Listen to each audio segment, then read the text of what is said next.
Hi, it's the Old Geek, and today I'll be talking about hobbits. Halflings. Hobbits. Whatever. These little folk hold a position dear in my heart. I am English. I grew up near where Tolkien spent his childhood. I went to the same senior school as him. I am short, stout of build, and I love my food and beer. I once went to a fancy dress party in a Bilbo Baggins outfit and got moaned at for going as myself. True story. So, halflings in D&D, or more specifically, the evolution in how they are depicted in the art of the game. Let's start with a benchmark image, a cover from the MERP game.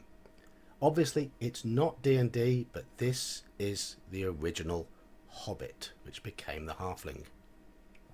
Stout little fellows, hairy feet, thick curly hair, quizzical demeanour. These are hobbits. Now, you may or may not know that hobbits were in D&D in the very early days. Yes, hobbits.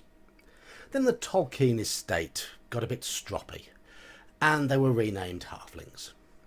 The same thing happened with Balrogs and Ents. TSR changed them to avoid being sued. So I searched for depictions of the little folk in OD&D. And I struggled. They're good at hiding, and it looks like they managed to successfully evade the artists. If anyone does know of any OD&D images of halflings, please let me know, because I couldn't find any. So here's the earliest D&D image of halflings that I could find. From 1977, the AD&D Monster Manual. As you can see, they are proper halflings. They're short, big bellies, hairy feet, no shoes. True to the traditional Tolkien Hobbit. I think this second image is a halfling. It's from the first edition Player's Handbook. He looks like a halfling, and the rest of the image features dwarfs, but this does appear to be a halfling. But he is wearing boots. Otherwise, though, he looks very hobbitish. And in the first edition Dungeon Master's Guide, we got a series of images featuring the same halfling, usually stabbing things with his short sword. So, first edition got the halfling right. Let's take a look then at what Moldvay Basic / Expert D&D was doing around this time.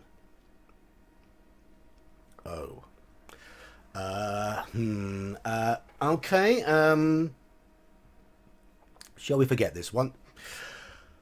At least they looked a bit better in the Expert rulebook, if a little over muscular.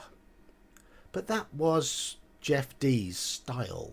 He did very superhero-esque images with lots of rippling muscles. The indignant attitude and the massive hairy feet are spot on though. So the Expert rulebook rescues the BX edition. In 1983, we got a new version of Basic though. Revamped, with art from the likes of Elmore and Eastleigh. And we got halflings looking like this. Oh yes, that's more like it. I think this is the first D&D halfling art I ever saw. And to me it's perfect. Absolutely spot on. This is what a halfling should look like. I'm going to ignore Dragonlance because those were Kenda, not strictly halflings, and move directly on to second edition AD&D.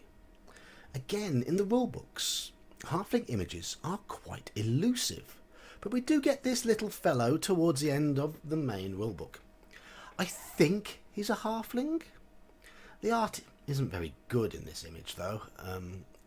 But it was, however, much better in the Forgotten Realms Adventures book, where you've got this jolly selection of little halflings all looking as they should. The other main source of Halfling art in the 2E era was the complete book of Gnomes and Halflings. While that book felt utterly unnecessary and the art was very much of mixed quality, it did, however, continue with portraying them in a traditional manner. Lots of images of fat little folk with big hairy feet, eating, drinking, telling tales and sneaking around. Because most adventuring halflings in the AD&D era were thieves, as they should be, because of Baggins.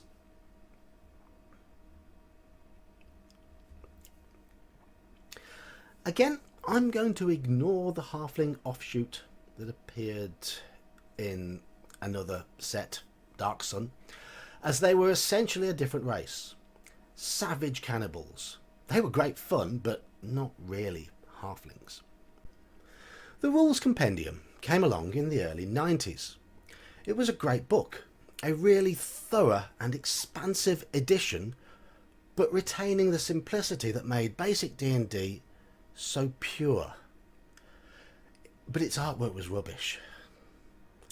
Oh well, at least the halflings looked authentic and were shown doing halfling things, like smoking, so that's fine. We now move on to 3rd edition and 3.5. And what the hell is this?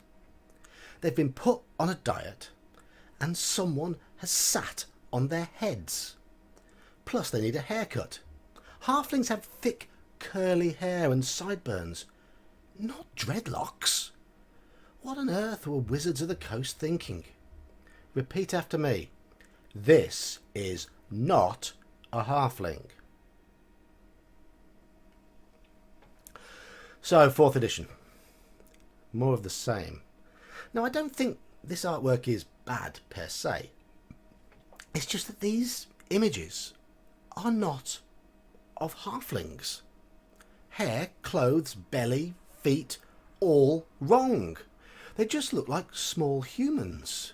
They're not supposed to be just small humans. They're supposed to have other quirks that define them. They're now dynamic heroes, just like all the other races.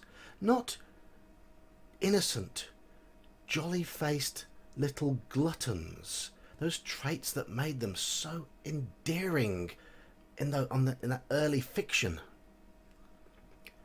But the worst is still to come. This. The 5th edition halfling.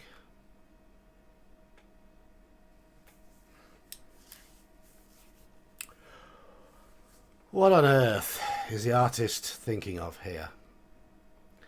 At least she appears to be having fun. Maybe she's celebrating how much she has saved in boot leather.